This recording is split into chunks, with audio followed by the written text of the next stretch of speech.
What's going on, everybody? Welcome to Talking in Ovals. How's everybody doing out there on this Monday, May 13th, 2024, episode number 88?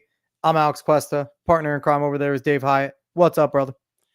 Just getting pumped because we are getting now into the meat and potatoes of the pro season. High school season we got states coming up, college season, Conferences over in college, which is Woo! honestly, I think NCAA is exciting, but I feel is. like conferences sometimes is more exciting because all the rivalries come out of conferences. So it's like you have the Big Ten, which shout out to Rutgers.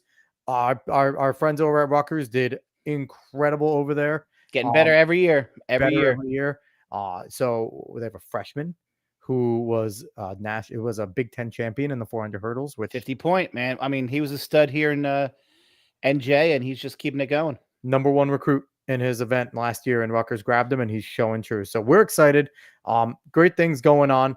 Before we jump into all the fun stuff, thank you everyone for out there that is watching currently. Thank you for anyone that's listening after the fact on the podcast. If you're watching on YouTube, smash that like button, subscribe to the show, let everybody know. Watching on X, give us a repost, a retweet, whatever you want to call it. Spread this word of mouth, let everyone know that we are here. And on everywhere else, like, share, follow, subscribe, rate 5 stars. Go just look up Talking in Ovals. We're the only one with that name, which is crazy, I think. But we are alone. Nobody take it. We'll fight you. We might lose, but we'll try. But Talking in Ovals, go look us up there. And if you're watching on YouTube and X, we are on a quest. Right now, we are currently sitting at 28 subs on YouTube. Let's get that to 50 people. I know we can. If you're there, 50 subscribers, no problem to hear the best track and field running athletic show around. And over on X, we have 1,023 subscribers. 1,500's feasible. Let's get it there, people. Let's go, people. Let's do it because, we need to get there. Happy belated Mother's Day. I want to throw that one out there real quick. A little hard reset there. Happy belated Mother's Day to all the mothers out there. The most important people on the planet are the mothers, the young ladies out there. So I hope everyone was nice to your mothers and did some nice things, barbecues, flowers, all that good stuff. Dave, what did you get, Mama Hyatt? Mama Hyatt got a nice phone call. That's all that usually Mama Hyatt wants early on. And I took my fiance and her mom out to a nice dinner. There you go. My mom's down in Virginia, so I didn't get to see her, but nice time, very, very chill day. And it's always good. It's always good to let the moms do as minimal as possible on that day, I have found.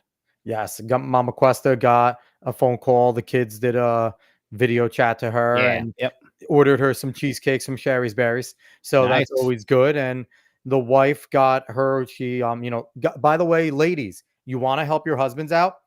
Link your Amazon accounts together and do Amazon wish lists. Just throw everything in there. That helps us out a lot because I'm able to find out what my wife wants if I just jump right into her wish list. It's always good to pay attention, guys, because you'll get little hints throughout the year and we on birthdays and Christmas. Write things down in your notes. He's like, you know what? I think, I like this. Jot it down. Be lazy, guys. And get ahead of the game. Don't wait a week before. It costs double. I do it all the time. I'm an idiot. So I know from experience, okay? So happy Mother's Day to everyone out there. I want to jump into last week's show. We always give a shout out. We had Craig Siegel on, co-owner of Runners High over in Freehold, New Jersey.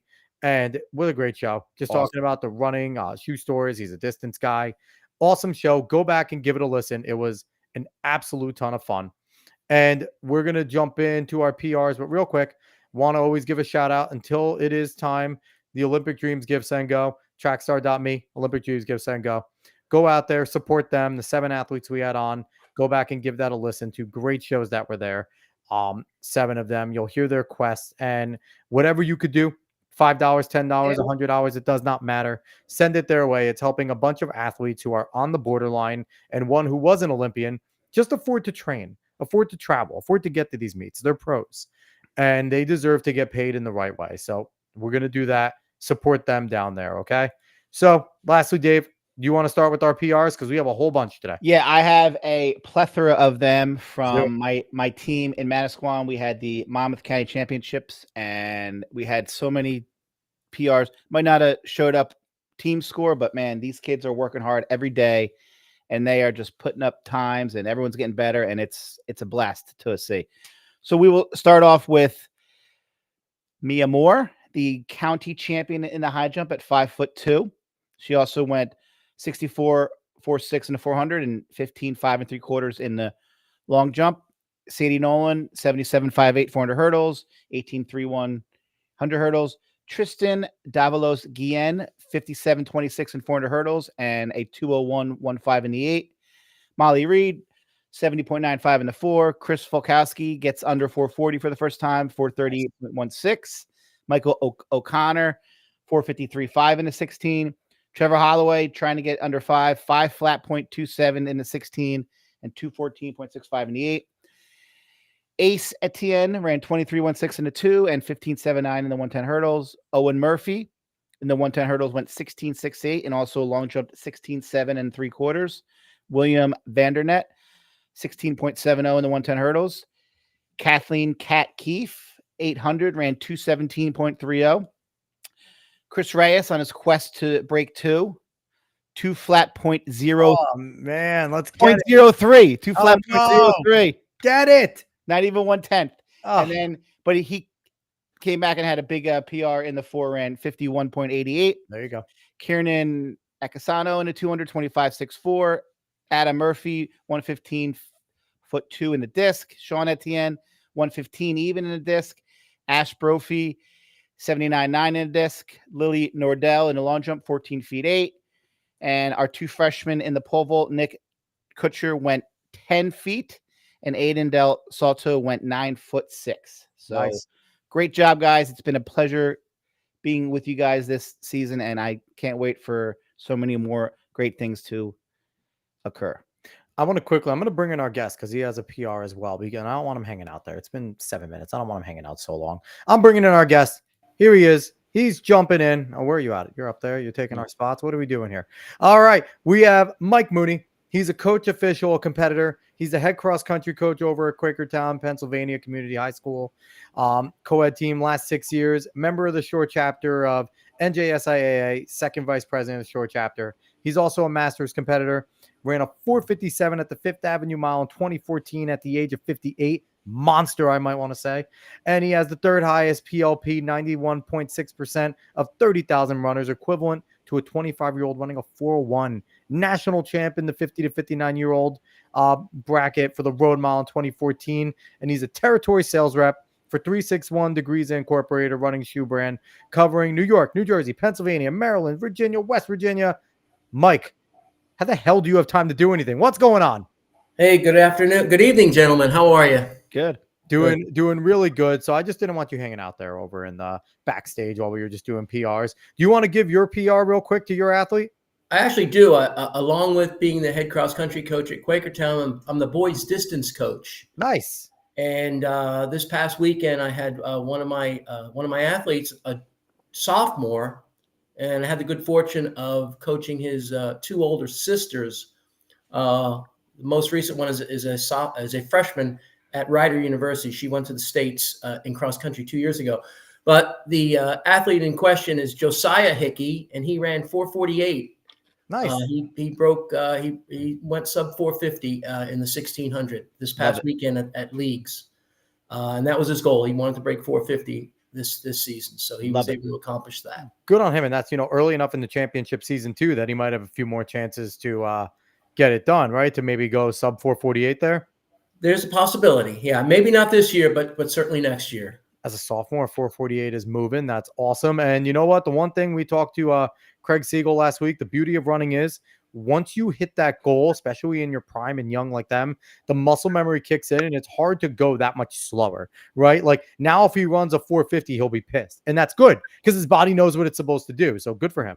Right. And I mentioned that to them. I said, once you break 5 minutes, you're always going to run 5 minutes or sub 5 minutes. You're pissed if you don't, right? Like you're mad at yourself. Like, and it was like a hurdle that seems so large and now it's great. So I want to jump in. We have a good amount more PRs real quick.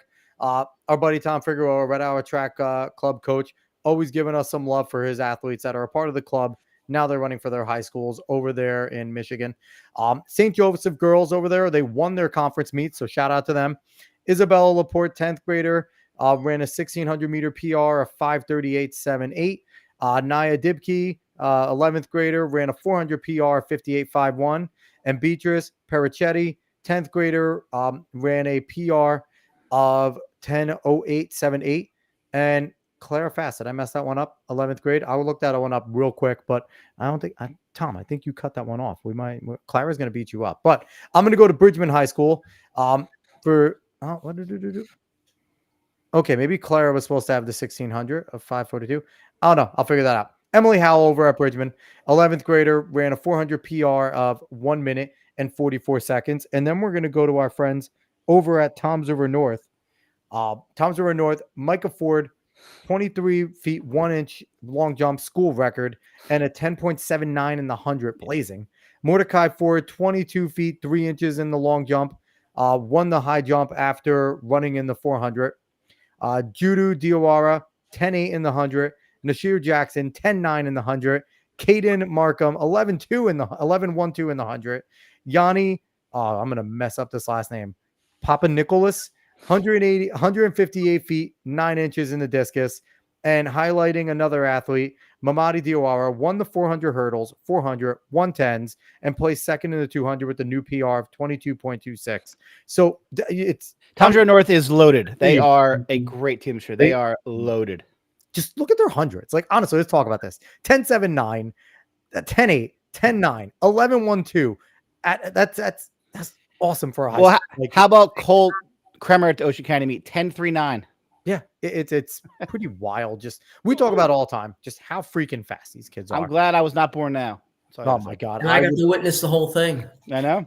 That's incredible. Like we'll talk about that fun of having a bird's eye view. I first want to say happy belated birthday to you.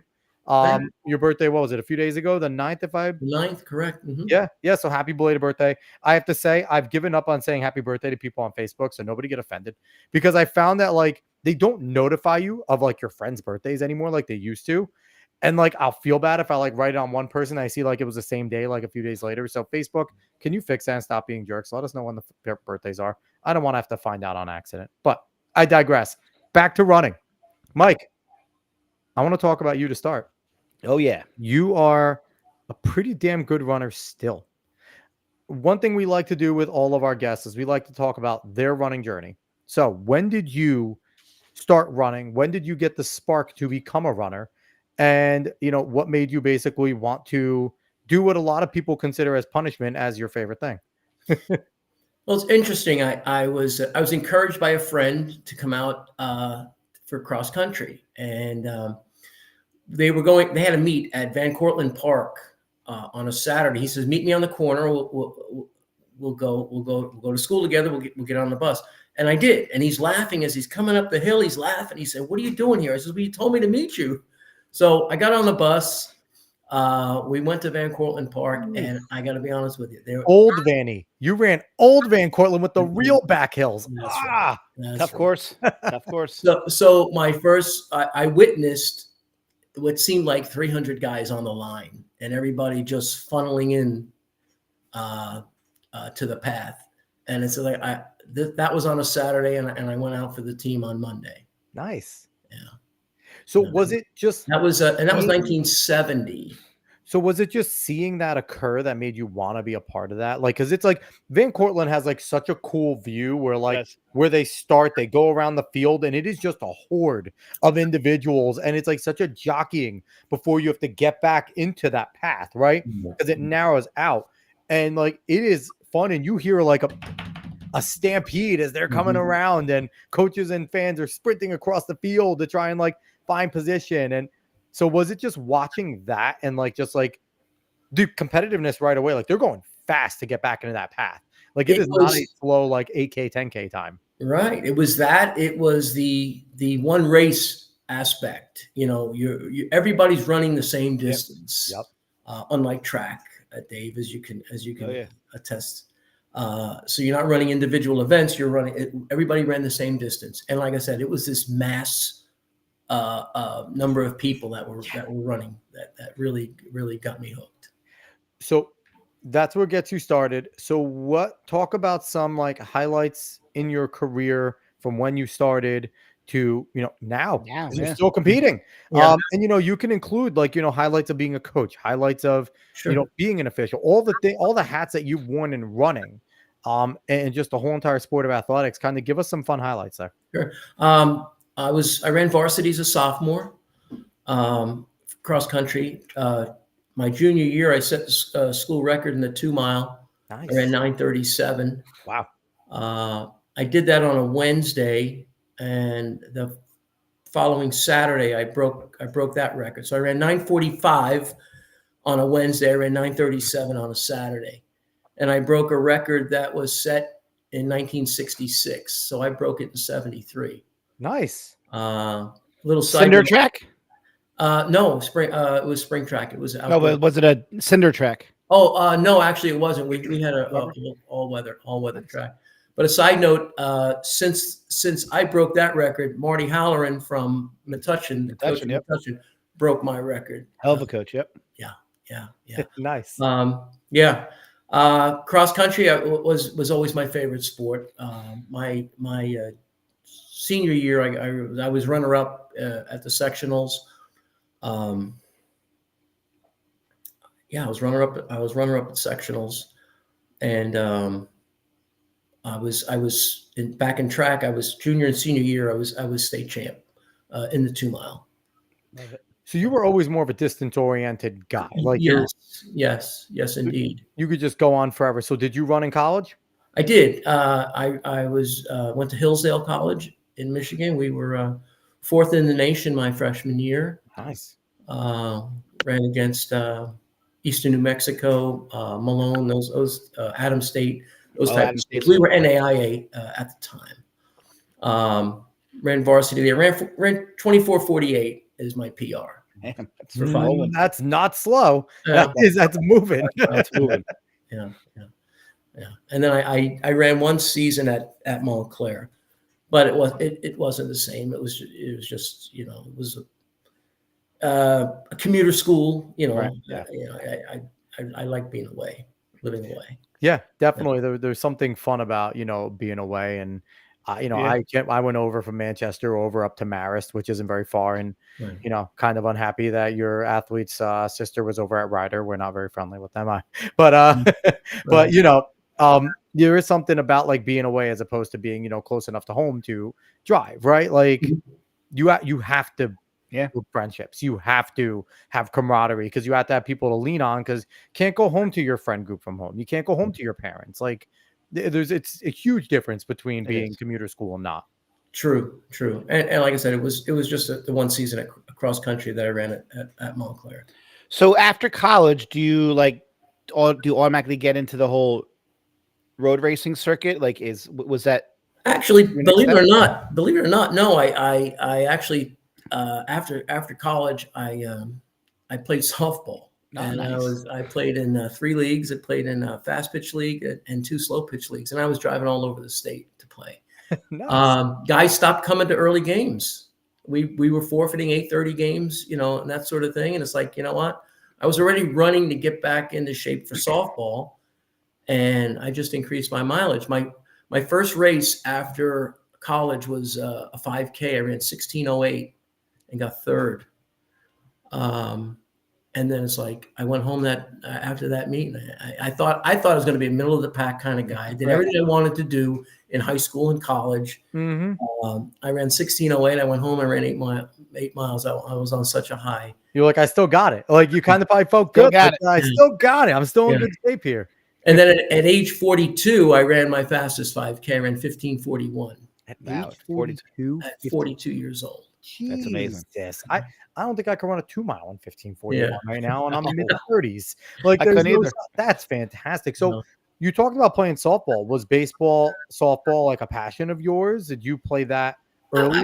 I was a baseball fan, but I was we were sometimes you get caught up in beer leagues and that sort of thing. You start playing on weekends with your friends, and then it's like that goes into just league games and stuff. And, nothing better than the beer leagues, okay? The beer leagues are awesome. Especially when it becomes more a beer than actually more than beer. Yeah, exactly. It quickly, if you start getting beat up, it quickly goes to like you call the significant others, hey, honey, go get us a few more 30 racks. It's a long one here. It turns into one of those pretty quick.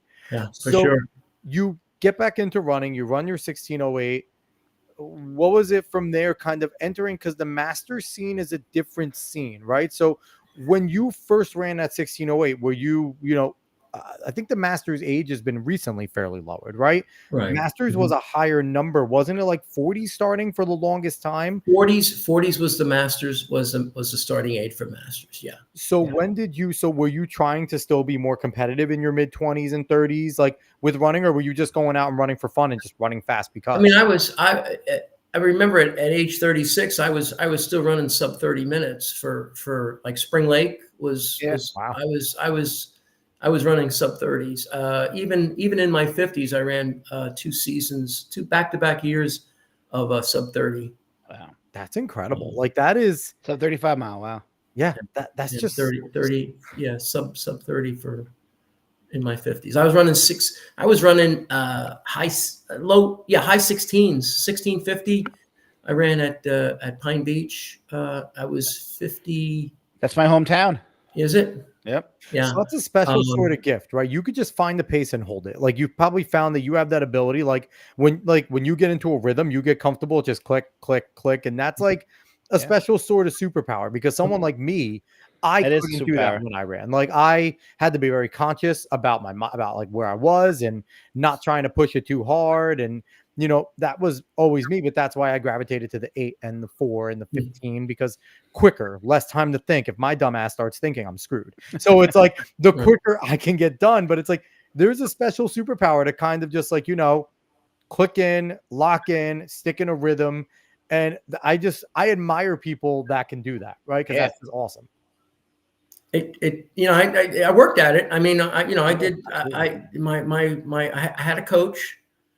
And we did tempo on Tuesday, we did track on Thursday, we had long runs on weekends. I was able to do it.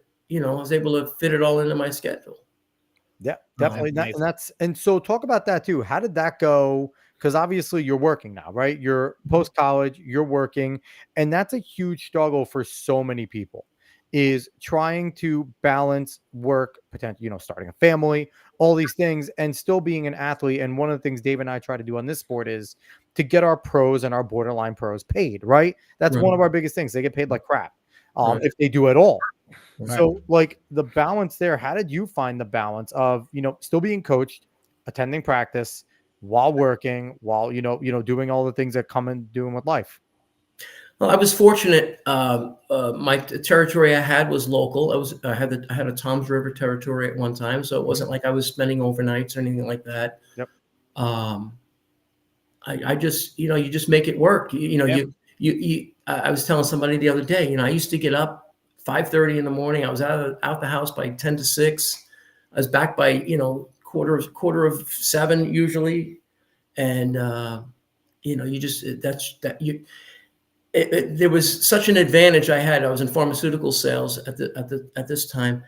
Such an advantage to go into an office and know that the doctor that you're sitting across from, you already have like 6 miles in, or Wednesday was always my 8-mile day. So you had that advantage, and you were able, and it just came through because it allowed you to just be just knowing that you had that over him. Yeah. And over anybody else that you saw that day, basically.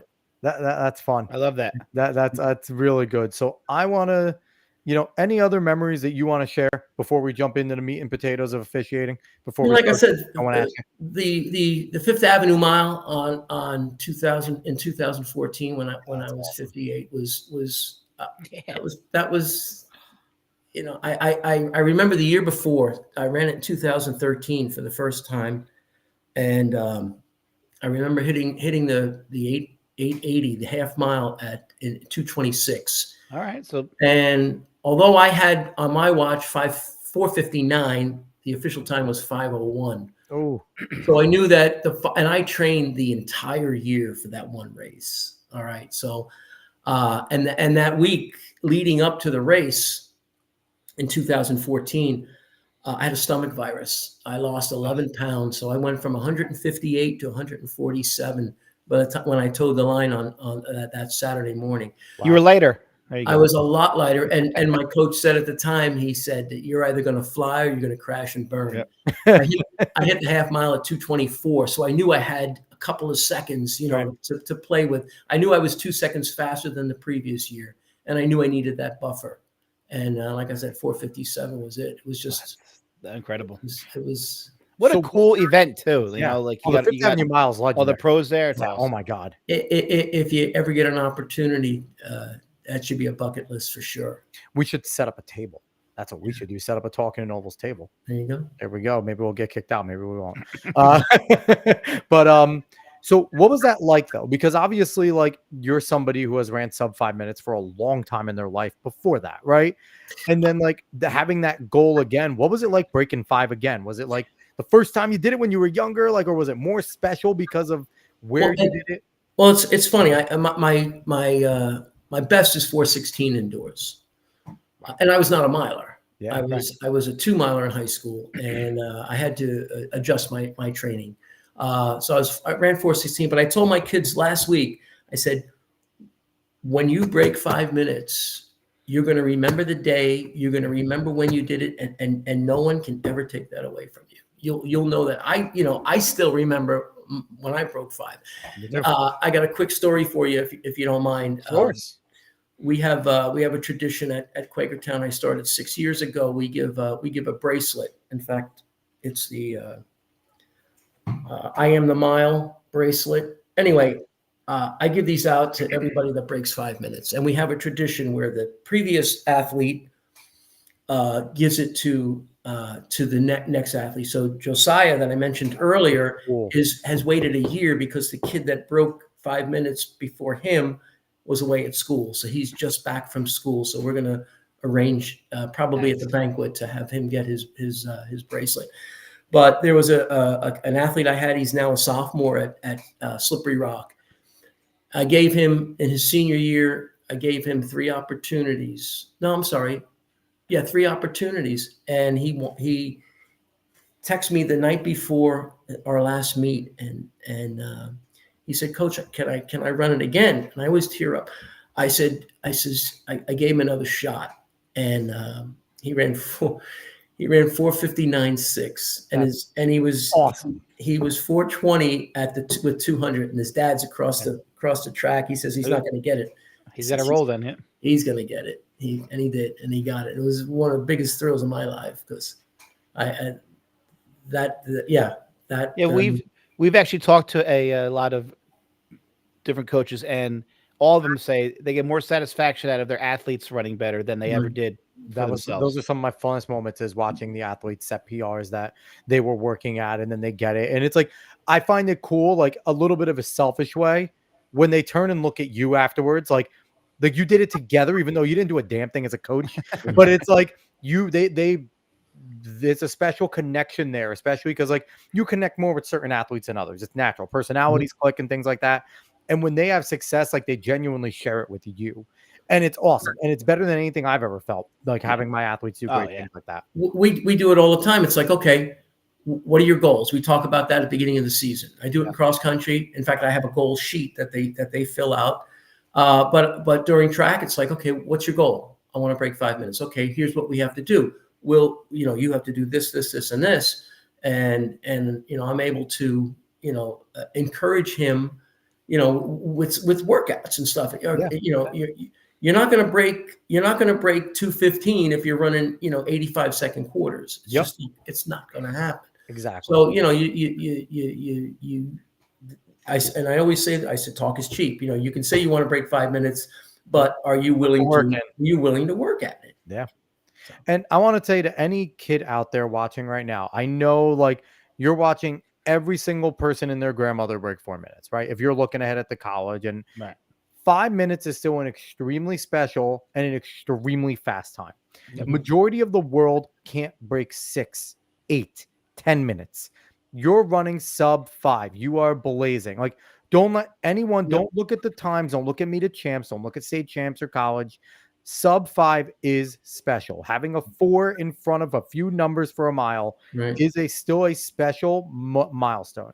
So do not sit there and look at it and poo-poo it because your teammate's running a 4:20. 4 is not the new 5. 5 is still impressive. 5 is still impressive. You're still in a class that is a small percentage in the world that can do that. So honestly, if that's your goal, it is a great goal to have. And it doesn't matter what level you are. So 100%. don't look ahead. Don't look at the others. Like, definitely work your ass off to get there. Mm-hmm. For sure. Still a great milestone. So I want to jump into Yes. officiating Mm-hmm. because it's a position that, and one of the things that we like to do, we've had on others that kind of are the meat and potatoes behind meats. We've had people that, over at the bubble that basically run the bubble itself, like the ins and outs of getting it ready. And we've had people that lay tracks down, and people that put tracks down for Or people who run big invitationals like trials of miles. So Sure. I want to pick your brain because you're another important cog to this that I huge. think, like all officials in every sport, you guys get more flack than recognition. And I think, obviously you come into it, that's part of it, right? You know that you're going to be, you're everyone's best friend when they don't know who you are and everyone's enemy when they do, right? That is kind of how it works being an official. Right. So I want you to just kind of dive in right now. What is it like being a high school official at NJSIAA events? Well, I'd say that maybe like any other sport where if it's baseball or football or something, where you've got parents that might be a little critical of a call or something like that. We don't really deal with that. No. I mean, occasionally you'll get I remember once working the chute during a cross country race, and we had to close a chute because it was filled. And a parent came over to him and says, my kid finished behind him. Why is he up in this other chute? And I had to explain to him that, the chute was closed and we had to, open up another chute and that sort of thing. And he didn't lose his place or anything like that. That's probably the closest we ever came to interaction with parents on a negative basis, I guess. I personally, I'd like to be prepared. So I'm there a solid hour before meets, and I've got all my equipment, whatever it is. I mean, it seems simplistic, but you're talking about having clipboards, having watches, having everything that you need to be as proficient as possible. In dual meets, for instance, you may not always be working. In my instance, clerking. I clerk as at invitationals, but you may be doing long jump at a dual meet. You may be doing high jump. I always like to challenge myself at the dual meet level. I'll work the pole vault. I've never worked the pole vault, but I'm interested because. Yeah. And Dave, you can attest to this also. The athletes run that particular event. So there's. I mean, you're just there not to mess it up. Exactly. So I'll challenge myself on a dual meet level, and I'll work a different event. It's something like that where like in the pole vault, the athletes kind of police it and do it on their own a lot of the ways. Mm-hmm. Are there some that you see more often than others that you kind of lean on when you're in that type of situation where like maybe you've gotten to know an athlete because they're a pole vaulter, maybe they sprint or something like that, or you've seen this individual now, maybe they're a junior or senior, they've been a high level. Are they someone that maybe knows your name, knows who you are, seen you a bunch? Do you kind of lean on them as well? Like, hey, keep this tidy with me, like type of deal? Like, absolutely, yeah. An athlete that was a Rumson athlete that's now at college. High jumper, I got very friendly with him and got to know his parents, as well. And, just you know the good guys and who you can lean on, basically. If they get on me, it's your fault type of deal. Like keep the crew in line. Let them know I'm only one guy here at a dual meet. Like help me out here. Exactly. And they usually do. It's like he's all right. I was walking back to my car the other day. And it was at Middletown North, and I think it was it may have been the relays. It was it was the Monmouth County relays. County relays, yep. Yeah, and I heard two kids talking, and they said, "You see that guy? He's one of the best." And that's I was like looking around, like, are they talking to me or talking about me? But they know too, and a lot of times. If you look like you know what you're doing, parents will ask a question, And I always have the order of events with me. It's like, can you tell me when the 800 is? And it's like, Right. yeah, it's going to be after, after the hurdles. Fake it till you make it sometimes, right, though? You got to walk with the bravado that you know what you're doing. But Mike does the research, so he's ready That's to go. true. Mike does know what he's supposed to do. I do. Yeah. I mean, I'm on mile split the night before, just getting an idea as to how many heats, we might have. And I learned that from my mentor, Bob Petrusky, who unfortunately passed away. I know Bob very well. Yes, it'll be 2 years in June. Tom's River East coach Yes. forever, Mhm. girls coach. Yep, Mhm. he was coaching there when I was young. He went to high school with my mom. My mom graduated high school with him. Oh, is that right? Yeah. Is that right? He used to call him Bullet Bob in high school. Yeah, Bullet Bob. And I wish I knew that part of his career. I mean, I only knew him as an official, but we worked hand in hand for 10, 12 years. He was a coach for a long time. Yeah, he was. And he's missed. And Oh, yeah. but he taught me a lot too. I learned a lot from him.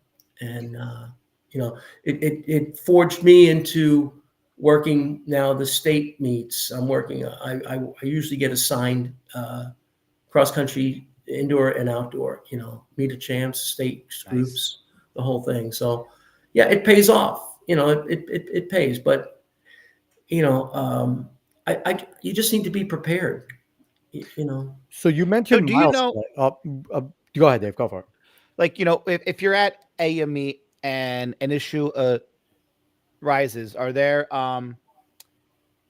do you appreciate it more if a coach comes to you in a more even keel tone, or do you get a lot of coaches who just come fired up, ready to just go? Like, what's more of the tone that you usually get at a meet from a coach whose athlete might have been disqualified, or there's some sort of issue going on? Do they usually have yours back, or are they usually obviously probably fighting for their athletes? I will say they'll come to me first because they'll, they either recognize me or know me, for something from previously.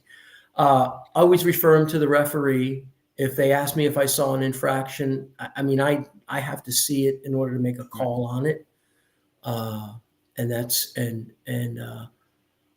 You try to, you got to remember what it's all about. We're all doing this for the athletes, and we want the best for the athletes. And you'll listen to the explanation that you're getting, but then you got to kind of parlay that into, well, what does the rule call for? What is the rule? Perfect example is the uniform rule. Yes.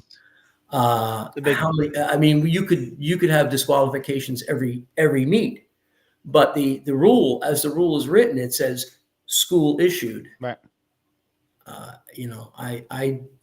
And how much has that changed? Because when I was in high school, it's changed. You couldn't just wear, speed suits weren't allowed.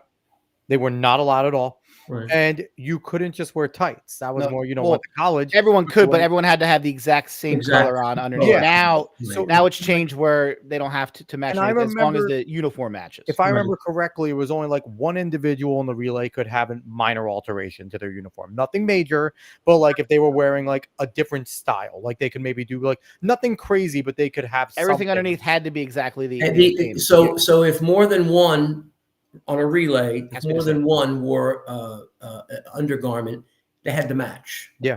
So they had to be white, they had to be black, they had to be blue, whatever they were, they had to match. But yes, to your point, one person could go undergarment. It could be anything. Right. So when it comes to, you mentioned mile split, and now mile split's, relatively newish, right, into the track game. Now, like, it's been around for a little bit. In terms of its use, it's become major in terms of its use. Have you found some officials that have been around for a while kind of taking their time to getting used to it and really understanding it, and not because, technology isn't everybody's strong suit. So, sitting there and going, where the hell's my paper? Where's my heat list? Like, I need this printed out. Like, there's still a lot that are very unwilling to sit there and whip out their phone and like, okay, this is this, like, to understand it. Like, you find that that's a big issue in the officiating world right now? I do. I mean, it's usually, I hate to say it, but it's usually with the old timers. I remember I started officiating when we were still using cards. Oh Yeah. yeah. Oh yeah. And, I was wondering and what we were Colored using cards cards. for different. you had a card, and you were turning in the heat cards, and they were putting them out on the table. Yep. It's so much more streamlined now with it, but it needs to be monitored. I mean, we had we had two events on Saturday Mhm. that were delayed because I remember the 800. the 800, and then the 200 was also needed to be reseated. But I mean, it would have been an absolute nightmare if there were cards to deal with. Mile split has been great, obviously, from a coaching perspective, because we're not spending the first 40 minutes of every meet filling out cards and make sure Right. that every card is turned in on time in the proper location. Like everything's done. Right. Now we just have to go and cross off any scratches, which is Right. fine. And I prefer that better than highlighting the athletes that are competing. Oh yeah. When are we going to get the athletes checking in via Mile Split? Like the coach just checking in the athletes a certain time before the event? But they're doing that now. They did it during indoor season. They know what heat they're in. They're just coming up. They're not even bothering to check in with the table. They just clerks. grab their They're little grabbing their numbers and they're going down. Yeah, because everything's already set up within Mile Split. Like Within heat one, heat. I mean, then there's scratches and whatnot. So a person in heat 2 could be bumped up. But I'm not going to lie, Mike. It's way more streamlined. It was always either the absolute nicest official or the absolute grumpiest official working the table. There was no in between. When it came to the table, it was either the grumpiest and, just like, there, take it, right hip. Or it was like, oh, how's it going, dear? Like the nicest or the angriest. I was like, where's the in between? Right. There was no in between. And I if I had a nickel for every time a kid came down with the heat hip number instead of the lane hip number, I mean, then that's not their fault, right? That was they're all wearing they twos. checked in and they were given, they put on what they were given, right? So it's like so I guess that's so I want to get into maybe a few things that we hear throughout the thing, like what can be done in your opinion to try to make officiating more appealing to a younger generation, because I feel like a lot of the officials are there when I was in high school in the 1990s. I feel like it's something that they do. Is it pay? Is it training? Is it travel? Like, what do you think are the main reasons why we have a great group of old timers, but at some point we're going to need to infuse some sort of youth to be able to keep it going? So I agree. because like there was this at one meet I was at, there was this official who was older, and watching them work the pole vault and trying to hang up, like I felt bad. It was like it was a strenuous, it was hard, and so what do you think can be done, or is there anything, or are we just kind of stuck? Well, I mean, we are short officials. There's no denying it. I mean, we had an incident earlier this year where we had two major invitationals on the same day. We had Rebel relays at Howell, and we had Rocket relays at Raritan High School, both on the same day. And what we also had happen was a number of officials took assignments outside of our chapter, which kind of left us a little high and dry. The state did something, and I'm not sure if it's still if it's still in the works, but they were offering $300 for new officials. They would pay based on you had to work a meet in order to get that $300. How much do officials get paid per meet? Does it depend on the level of the meet? It depends. It depends on the level. A dual meet, for instance, is $95. Okay.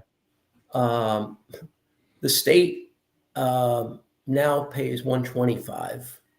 Work state meets, and anything double duels or batch meets. It could be anywhere from 117 to 125, depending on the number of schools. And if you work like back to back in sectional, say you work a morning sectional, afternoon, you get paid double and that 125. And that happened a lot during indoors when we would have group 1 in the morning, group 4 in the afternoon, or vice versa.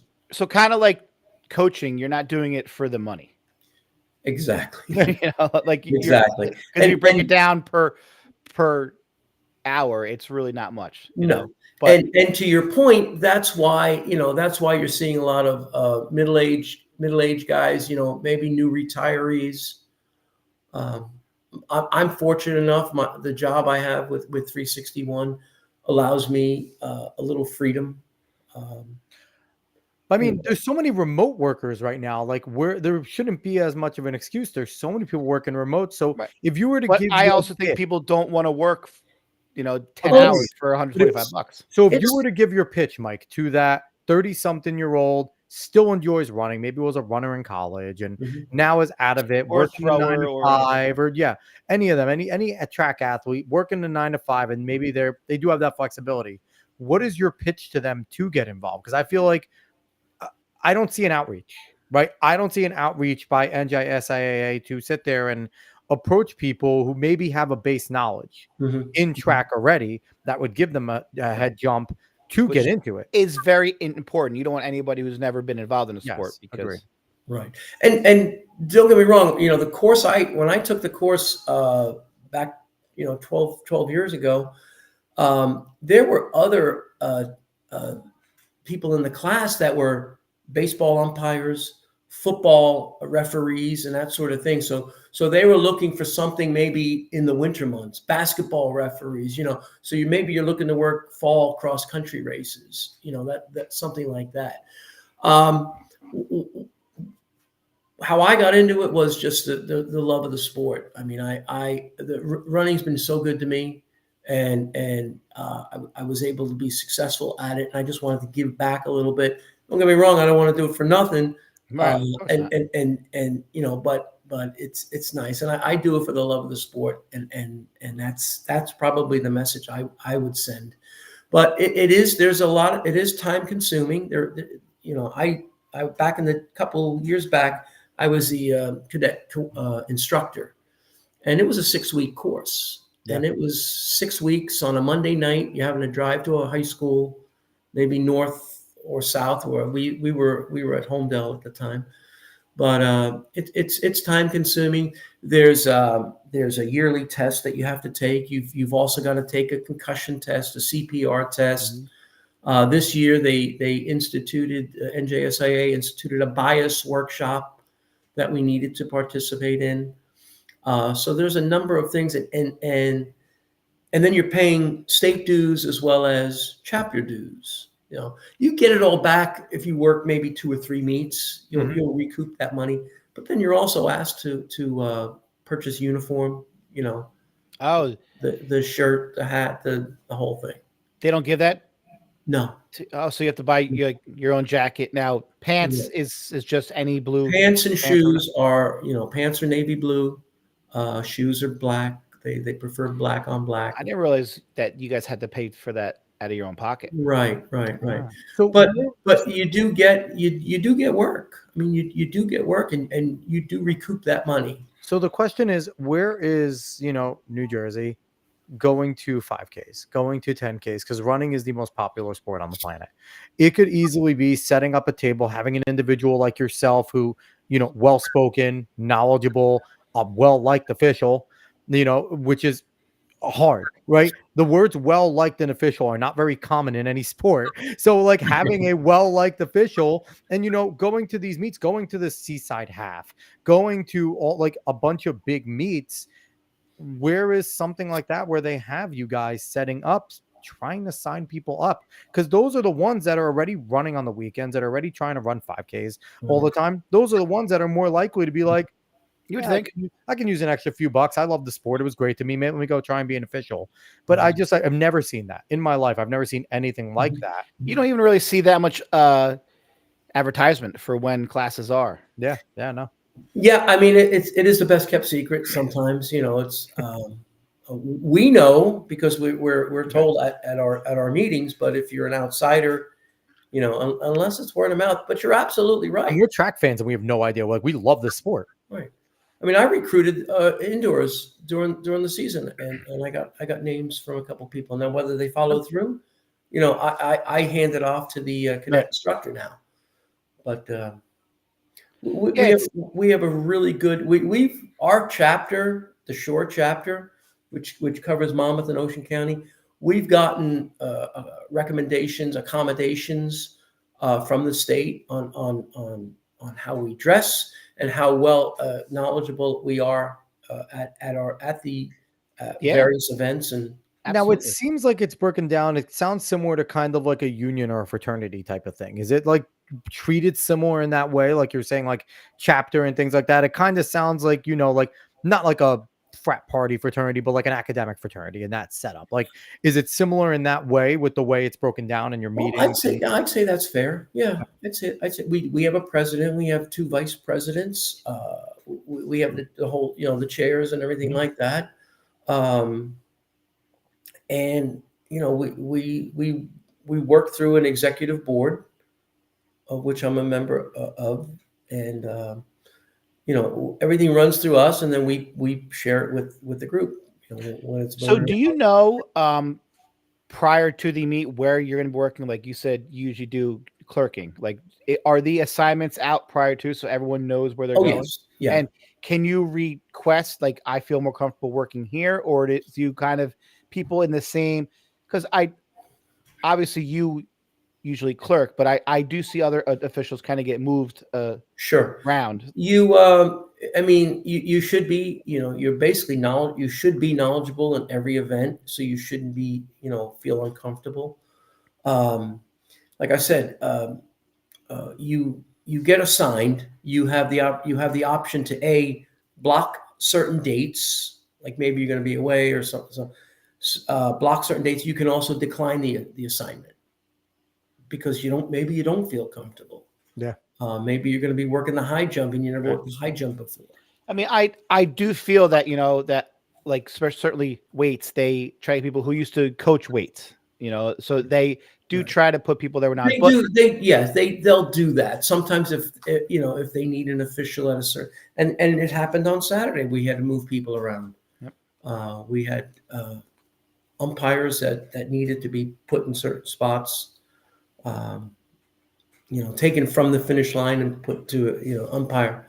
So it happens quite often, I guess. So with the automatic timing, do you guys? There really is not a need for a stopwatch anymore, right?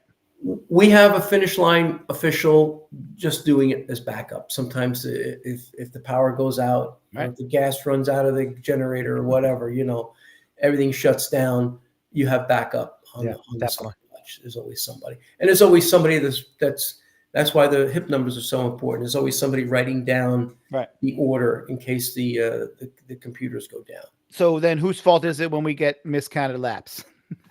The athlete, they're supposed to be keeping count of their laps in the 2 mile. There you go. It's funny because the athletes and the coaches say that it's on the officials, but some of the officials say that they should do it. Coach Scheffler, Coach Musoff, all the coaches in Manchester said, if you're looking at that official for where you are in the 2 mile, then you're not doing it right. Know where you are. If you run an extra lap, it's on you you're an idiot. And it is easier, obviously, counting laps outdoors than indoors. Yeah. Especially with how much like they load some of those freaking 2 mile. Which I do want to ask too. Yeah. It's up. It's pretty crazy. So yeah, actually, on that note, is there more of an emphasis to get the meet done quickly or on athlete safety? Because it seems like there's a fine line there sometimes where we're putting 23 kids in a 800 or in a 16. How much is that on you, or is that the meet? And that actually happened this weekend. Yeah. How much is that? Like, is it the meet director? Is it you guys? Is it a combination? Like, An official? Where does that fall on? The maximum we can put in a race is 22. That's a lot. So especially for an 800, yeah. So like the seated, is that your call? The seated sections would be 11 or 12. Right. We had no more than 12 in the seated section because they're faster, and that's where the race is. They need the room.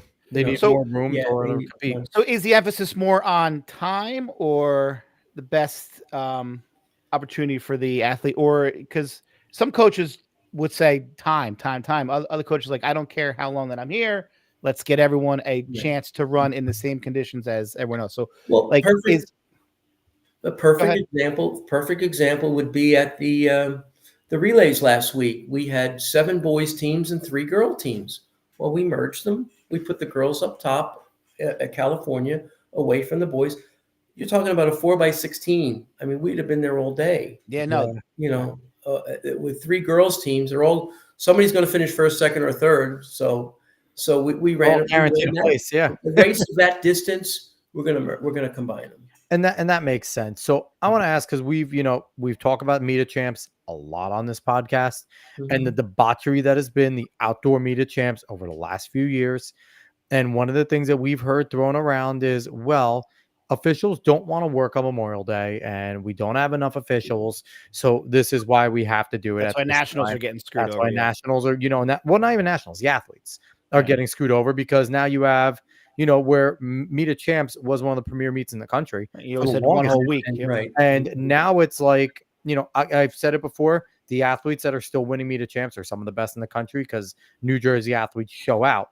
But our best in the state aren't going to Meet Champs. They're going to Nikes. They're going to New Balances. So how much of it is true that officials don't, not enough, maybe not officials, but not enough officials want to work the Memorial Day weekend? And is it a shortage that is really dictating when this meet is going on? Well, we did work Memorial Day weekend up until I think a year or 2 ago. Right. I know, yeah. Because I was at That's when it all started 2 years ago. Nationals was never a issue. It was just it was 1 week later, but now everything got bumped back because they don't compete on that weekend. So they moved everything back a week. I don't know if that's the reason. You guys get blamed. You guys sure get blamed. I mean, I remember working Monsignor Donovan and having Seaside, like 4 miles away. Close, yeah. And you're working on Memorial Day weekend, and it's like, it was a little hectic traffic wise. Yeah. I don't know. I guess they tried different things. I think they're gonna, hopefully work it out so that that you don't have that conflict anymore. I mean, it looks, and this doesn't come down on you guys. I think this comes down on more the organization of NJSIAA itself. That it's just kind of a thing where there doesn't seem to be a plan B as an official, because, there was, like, with all the smoke and everything the other year, and then, there was the cancel, like, it just doesn't seem like there's a plan B if anything goes wrong during sectionals groups to get Meet Champs still in a good position. Like, what was it, 2 years ago? They had groups like stacked on top of each other, and it was crazy. And it just doesn't seem, you're muted, Dave. It just doesn't seem that there is a plan B right now. Do you guys as officials kind of feel that the powers that be are not putting you guys in the best position either? And don't get yourself in trouble. I'm not saying it because I'm not a part of it. What I can say is, Bill Bruno, when he was running things, I mean, he was a track guy. He was a great man. A track guy, and I don't think we have that. I think that's what's lacking. That's what's missing. You would get a lot of coaches who agree with that sentiment completely. Yes, we don't have a track guy because he put track first. He did. And I think that's great. A good way to put it, because, and I hate to break it to any other athletes, there are 2 sports that stand out the most in New Jersey. It is wrestling and it is track and field. When it comes to high level championships, we have great football players, incredible basketball players, but the individual sports and the way New Jersey is able to do it. I mean, you go to AC Under the Lights in wrestling, it is a national thing. Meet Champs used to be a national level meet where college coaches were paying attention to their kids that committed or kids that they're looking at. Okay, how do you perform at Meet Champs? Right. That was big. And then obviously nationals was big, but Meet Champs is the first big test. Are you really the best in New Jersey? Right. And are you dodging somebody if you're running a 2 mile and the miles loaded? That all came into play where now, I mean, you're looking at the you're looking at the Meet Champs, and it's like, because they have to choose nationals or MLC. Mm-hmm. Yeah, and it's like, you look at it, and and looking at this year, you're hoping that some of the best 2 milers stay together, right? Because we can have a multiple group of guys running sub 9. Or the girls 8, and the girls 8, but it's like, we're probably not going to get that. They're going to go to nationals. They're going to go right down to, UPenn. They're going to go over into Oregon, because why the hell wouldn't you go to Oregon or UPenn if you can? What I got from Mike was there was no like survey saying, do you guys want to work on Memorial Day? It was just kind of a thing that just kind of stopped. You guys didn't have any say on, like, you didn't say we don't want to work on that weekend. It was just kind of again. If it and I feel like it's a post-COVID thing. Like since COVID, that's kind of when we got all these issues. Yeah, possibly, but I mean, there's enough state officials. I mean, I'm just talking. I can only speak for the short chapter. Yeah. If we needed officials, and we had a meet earlier this season where there were officials from other chapters coming into ours. I can't tell you how many times I get notices from other chapters. We need officials to work a meet in Morristown or work a meet at Skylands conference. I get those weekly. Yeah. And in terms of Meet of Champs, that's kind of all hands on deck, I'd imagine, right? Yes, this chapter may have it, but if we need help, we could pull from others. I think they get picked enough officials to be able to make up a unit if needed. It used to be prestigious to be assigned Meet of Champs. I remember the first time I was assigned, it was like, you're here for a reason. And it's that kind of has fallen off. Again, I think it has to do with quote unquote track people running the show. I agree 100%. If I'm a young man, if I'm a young lady and I'm listening to this and I'm just like, okay, being an official in Jersey would be cool, but I think being a big time college official would be great, or maybe going to work a USATF meet. Is there a pipeline if I start out as a high school official to move up? Is it better? Do you think it's better to start off at the high school level? Can I just start at a college level, pro level? Is there a benefit if there's someone that wants to become an official and, be a bigger time official? Please do, people. Is there a pipeline that you would recommend starting high school? Can you get to that higher one without starting? Like, these are all questions that I have. I'm actually an official in Pennsylvania as well. So I'm a PIAA official, and I've also duly certified. I'm dual certified. And I've also worked college meets for Emory. Is the organization. Once you are an official, can you officiate at any level, or there's certain requirements for college and pro, because there might be there's certain requirements. I had to do dual work for both New Jersey and Pennsylvania. I had to take the test for Pennsylvania as I did for New Jersey, take the course and that whole thing. So I know you could be a USATF certified coach, right? Like, that is a thing. Can you become a USATF certified official, or are you officially that already the moment you get your certifications at the state level? I'm a level 1 coach, USATF. I've just in all my competitions at various races, I've noticed that there are usually more officials than there are competitors. So I stay away from the USATF. The officials anyway. Yeah. So I have a question. Has the dual meets going away, has that helped keep you guys be able to cover more meets? Because now there are a lot of divisions are going into like a one-day division meet rather than do the batch meets and have the dual meets. Yeah. I mean, we do them in Pennsylvania still. We do dual meets. We had a five dual meet schedule this year. So, I mean, I'm a person. I everyone I talk to disagrees with me. I like dual meets. I liked dual meets as an athlete. I thought they were fun. They were extended practices. Too much racing. Go and have a good time. No, what? Why is everybody soft? Like, softness is a pandemic in athletics and general sports. We know more now about rest and body and what it needs to. Like, we have evolved.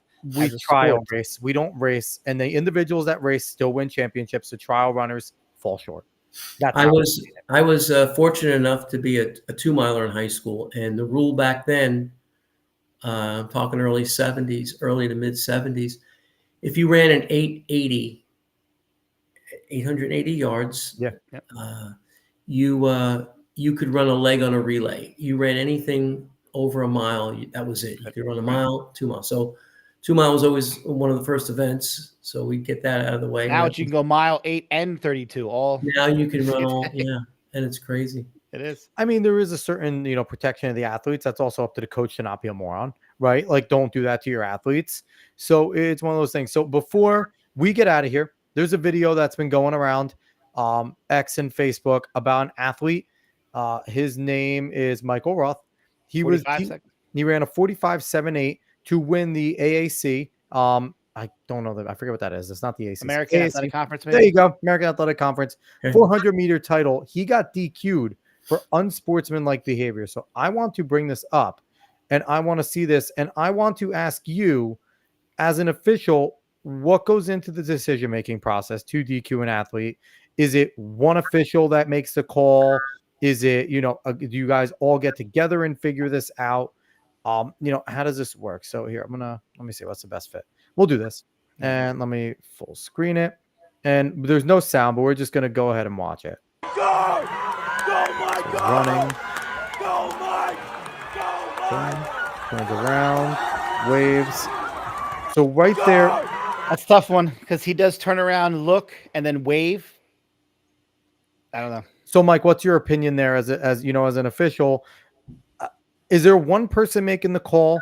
Does somebody make the call and you get together and figure it out? How does something like this work? Because we talked a little before this. Before, when I watched it, it was a little bit blurrier on Facebook. I just thought he kind of put his arms out and maybe like pointed to like friends or whatever. And at that point, I'm like, that's fine. We should allow athletes to show emotion, right? Especially if he won a conference meet that's big. Watching on X, the picture's clearer. He obviously turns around to look at the athlete 2 lanes away. It looks like he waved and waves at him. I would DQ him from an unsportsmanlike thing. I don't care about people showing emotion. I think in pros they should be able to wave at each other. College and high school, no. As an official, what is your opinion here? That's taunting. That's it, plain and simple. It's taunting. He looked over. He saw his competitor, whether he was closing or not, and knew he had him. And he waved at him. Yeah, boom, he looks, waves. Yeah, I mean, the more you watch it, like he obviously here, he's boom, and he even he slows up. He could have ran faster too. Yeah, probably.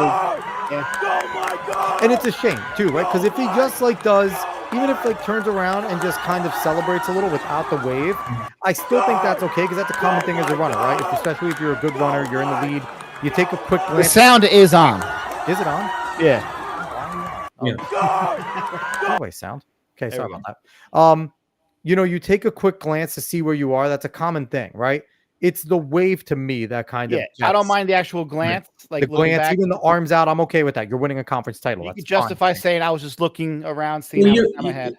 If you remember the Commonwealth Games with Landy and Bannister, Landy looked over his left shoulder and Bannister came up on his right. Yeah, you can look over your shoulder, look at your competition, and I mean, I'm all for the wave is what me too. I'm all for kids having fun, showing emotion because you get so nervous and so you prepare for this one race that I'm all for pumping fists. It's when you bring in the other athletes that I kind of get a little all right, like and I also want to ask you because a big thing now that we're having, at every coaches meeting before meets, say, hey, coaches, watch your kids' foul language. It has been it's been getting worse and worse and worse. And like you hear, just teaching in school, kids use those words more now than they ever did. That it didn't just part of regular day conversation. So this is me on the other side. You do hear kids, no, but like you hear kids like at the finish line, F, and they're it's and everyone can hear it. So I do. We are DQing. I mean, we DQ'd I think three or four the other day. Yeah, it's working. It's working. They're getting it. But I think there's certain times where there's leeway for it, but I think if it's a pandemic and they're doing it, like I don't know. I feel like there's times and I feel track maybe it's different because in track and field there is a little more of an etiquette. Right. But I hear like they're doing it in other sports too. I'm like, man, if you're gonna get mad at me in football for dropping an F-bomb, please don't officiate. Like, I'm sorry. Like I get it. Like maybe in track it's a little different. But it's like, I don't know. I feel like a lot of it too is like just like when they're they're they speak loudly for whatever reason, and it's there's parents around, there's kids around, and but Officials. I mean, yeah, well, and officials, but to me, like there was a few like where the kid crossed the line, just like F, just started Yeah. screaming. It's like you're right in the middle of the track, like that. That's just stupid. Yeah, and and then also, it's not all on coaches, but at the same time, coaching, if you're hearing your athletes doing that, you're not pulling them aside and saying, "I hear it." That's why again, they you're done. tell us. I hear it again, and you're done. Meet, Like, and I get it. I think there's certain lines, and I think that there needs to be nuance to everything, right? Like, there's got to be something. Like, if a kid comes by and say he runs a great race and then he like breaks his ankle at the line, he gets hurt, don't DQ him for dropping an F-bomb. Like, he just hurt himself. And I feel like there's some individuals that be like, not the letter of the law says you have to DQ him. someone like, and no. Like, you gotta pick your spots. I mean, yeah. And someone like Mike will have that understanding. There are some other officials who they don't care about this situation. There's no tolerance. You gotta see this, witness the situation. 100%. And but and that it's like, what? Hey, watch the language. I'll say it to a kid. Yeah. And and the biggest thing too, it's like, especially like with the guys, like with officials, if they come in there in the meeting and someone says, look at me like, hey, there's ladies present, and like that used to mean something. I don't know if it means anything anymore, but it used to mean something when a grown man went to a bunch of us like, hey, there's ladies present, watch yourself. Like, okay, we get it, understandable. Like, I don't know if that means the same. Last thing I want to ask you, what is up with some of the starters? Why do they hold people for so damn long?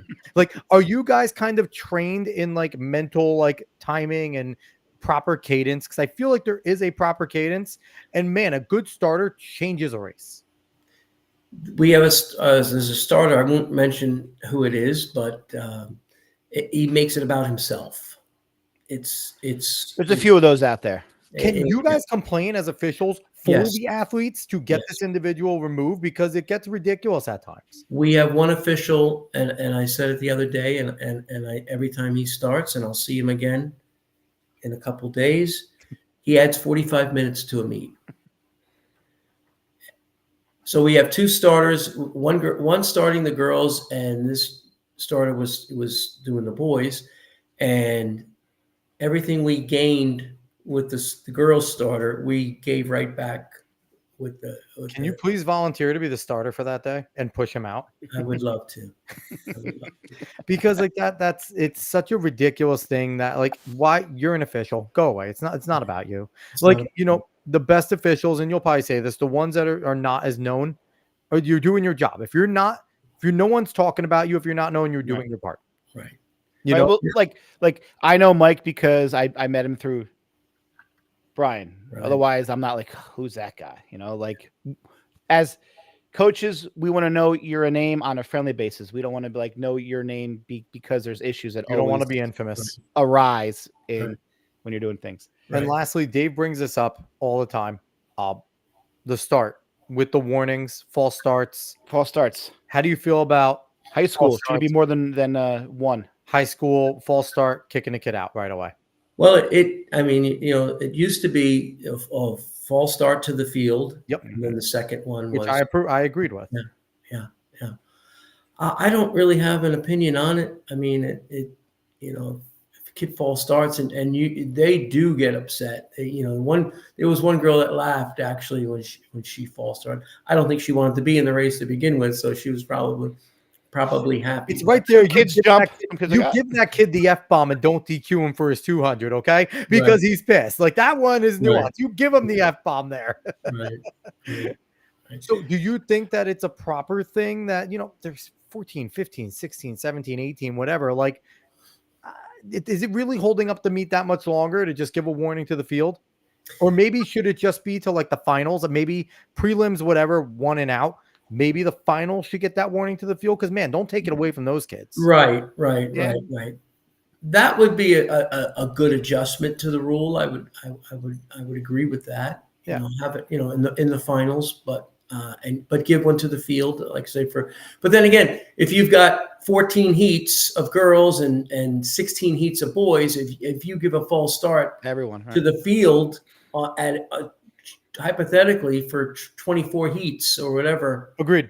it is going to add to it. I like finals, Alex.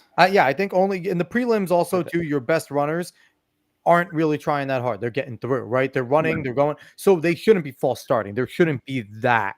And if they do, that's on them. And they'll realize that, maybe it might affect the one scraping in the Finals 7-8s, a little but- different because like everyone's really geared to get off, to get out of the block. And I square. feel like there we shouldn't take it away from them, right?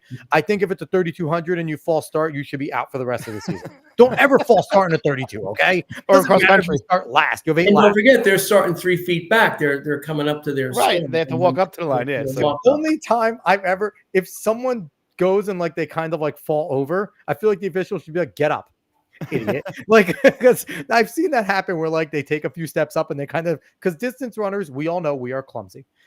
They kind of trip over their own feet as they're going up to the line. But again, it's nuance, right? As an official, you could take that into your hands. Like, all right, stand up, get up. Are you okay? yeah, like Do it again. the good starters would be like, all right, they see motion 3,200 didn't meters. false start, They'll you stand tripped. everyone That's up, and then. Let's do it again. Yep, it, exactly. Right. So I have a question. If there is a rule change, do you guys get versed in that? Like, for instance, this whole thing with the long jump coming up, how they want to you can jump from anywhere. There is no more board, which to me is the most asinine thing that I've ever heard in my entire life. We have and every chapter has a rule interpreter. So we have somebody that attends the state meetings, and they come back with a handful of changes. Also, the changes in the rule book are national changes as well, and sometimes states adopt them and sometimes they don't. One in particular is the wristwatch rule. Now in Pennsylvania, you can wear your wristwatch. In New Jersey, you can't. So, but you can wear earrings now. You can wear earrings. You wear jewelry. Anything. Just can't wear a watch. Now, is the watch because they feel like people are timing themselves and pacing themselves? It acts as a. I don't know how many kids actually do that because their coaches are right there telling them everything. Right. I guess it acts as an aid for them. Right. They can glance down at the 200 and see where they're at and that sort of thing. Right. I don't know the reason. That one doesn't really bother me. Like just you have your coach there. Just take off your watch. I'm fine with. So I have all my athletes on Strava now, so I can track them. I can track their mileage, and they can't log into Strava without a watch. So I don't care if they wear it or not. Right. Yeah. All right, Mike, coach, official, all your hats, athlete. Thanks for coming on. Yes. Thank you, Mike. Dave, Alex, thank you very much. Appreciate it. It was a great time. Hope we weren't too hard on you as an official. I hope we were not at all. Fair as can be, trying to, just get it down. I hope people that watch this, that are listening to it, will get a little bit more perspective on, how officials function and what you guys do. And if you have any other officials that want to come out here and talk, we are absolutely open to having more officials, if, in other chapters too, if they have any differences, we'd be more than welcome to have them come on to kind of hear their piece. Cause I think you guys are another cog that doesn't get enough love. And you guys are absolutely because without you guys, we have to move to your champions apparently because it's your fault. Dave, I will reach out to you. I do have somebody in mind that I think you both might be interested in having on. Beautiful. Anyone. We just like talking to people that like running, throwing, and jumping far and fast. And you're going to be at the short conference Saturday? I will be there. Or any of the JV Frosh meets? I'll be tomorrow. JV, starting tomorrow. Yeah, I will be there. Terrific. All right. So everyone, once again, he is Mike Mooney. He's a coach. He's an official. Running legend. Absolute running legend. A monster. If you are at a meet in New Jersey, there is a good chance he will be there. Go up and say hi. He's always smiling too. Always. Appreciate it. Heard you on Talking in Ovals, but can we get you a Talking in Ovals hat? Will you wear it instead of a New Jersey? Absolutely. I wanted a shirt. Dave, I only have one. I only have one. He made one for himself. I only have one. I'm going to get more. How about this? I love hats. I absolutely wear hats. Will you wear it at the meet? Are you guys allowed to? I will wear it at the meet. All right, we got to get Mike Talking in Ovals hat made. Hell yeah. That's something we got to do. We'll make a special one for you. I'm going to stop in and try to get some shirts and a few hats made probably by the end of this week, hopefully. So. Oh, okay. Appreciate So Dave will supply you because I can from all the way. I'm up here in Poughkeepsie. So once again, we are talking in ovals. We appreciate everyone that watched over on X and YouTube. And if you're listening to this on a podcast, we appreciate you sticking with us this long. It was lots of fun talking to Mike. Please, if you're on YouTube, if you are on X, follow, subscribe, all that fun stuff. We are on our quest to get more. We want to become the biggest running podcast on the planet. And, selfishly, of course, make this a living, but also to get individuals like Mike out there so you can hear more from officials. And we would love to expand around the country, get officials, because it's got to be a different experience in Montana than it is in New Jersey. So we want to just be able to just expand the sport of running. I'll hear everyone's journey and have some fun doing it. So we'll be back next week with some fun. Do you know what we have next week, Dave? I don't know if we have anyone. We have someone. We always have someone. And if not, Dave and my stupid face will be there and we'll figure out someone to jump on with us. So everyone, thank you so much for listening. We appreciate it. Thank you for watching. We'll be back next week